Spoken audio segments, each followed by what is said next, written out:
Franck Souffan contribue au développement de la cache-route en France. Vérification des insectes, les fruits. Les pistaches, il faut s'assurer que le paquet de pistaches soit propre.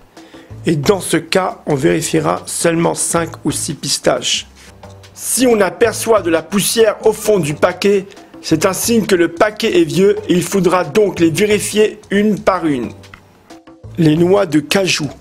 Il faut s'assurer que le paquet de noix de cajou soit propre et dans ce cas, il suffira d'en vérifier 4 ou 5. Si elles sont propres, on pourra consommer le reste du paquet. Si on aperçoit de la poussière au fond du paquet, c'est un signe que le paquet est vieux et il faudra donc les vérifier une par une, en ouvrant chaque noix de cajou lorsqu'un trou apparaît. Le citron. Si on désire seulement le jus de citron, un rapide passage sous le jet du robinet suffit. Si on consomme le citron avec la peau, exemple rondelle de citron avec le poisson, on lavera le citron avec une éponge savonnée du côté grattoir pour enlever les vers potentiels.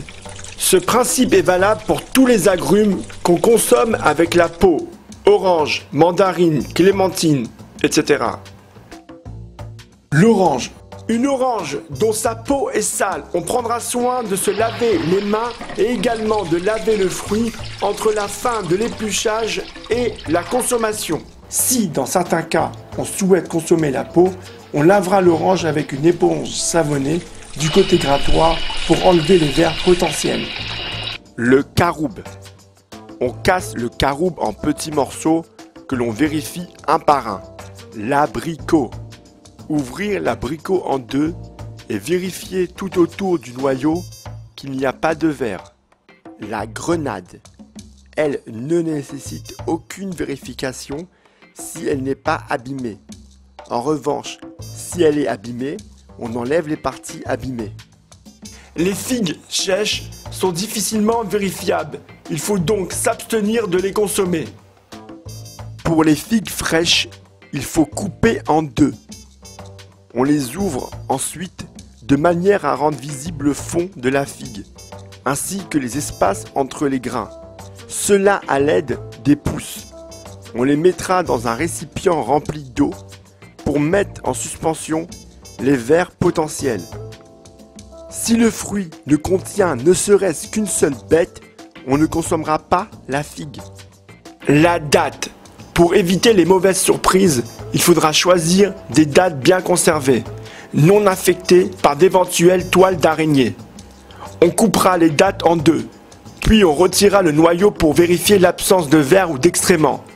Enfin, on vérifiera les dattes à l'extérieur ainsi qu'à l'intérieur à la lumière pour s'assurer qu'aucune bête ne se cache entre la peau et le fruit. Les dattes Mejibol d'Israël ou de Californie sont relativement peu infestées. La fraise. La fraise est infestée par des vers de couleur jaune, visibles à l'œil nu. Ce ver est plus petit que les graines qui se trouvent sur la surface extérieure de la fraise. Il est caché de manière générale en dessous des graines. Les fraises sont des fruits demandant une vérification et un nettoyage rigoureux. Tout d'abord, il faut couper la feuille se trouvant sur la fraise, ainsi qu'un petit morceau du haut de la fraise juste en dessous la feuille. Si en coupant ce morceau la fraise est bien droite et lisse, on peut la nettoyer directement. Mais s'il y a un trou, alors on les coupe en deux. On trempe ensuite les fraises dans de l'eau savonneuse. On les frotte bien avec une éponge, puis on rase abondamment sous le jet du robinet. Il est recommandé de prendre des fraises à chair ferme, afin qu'elles ne soient pas ramollies par le processus de nettoyage. La framboise et la mûre. On les vérifie une par une avec un examen visuel minutieux. S'il y a une mauvaise visibilité, il ne faudra pas hésiter à ouvrir le fruit. La cerise, elle doit être ouverte en deux et examinée minutieusement. Le kiwi. Le kiwi ne pose aucun problème. Il ne contient jamais de bête.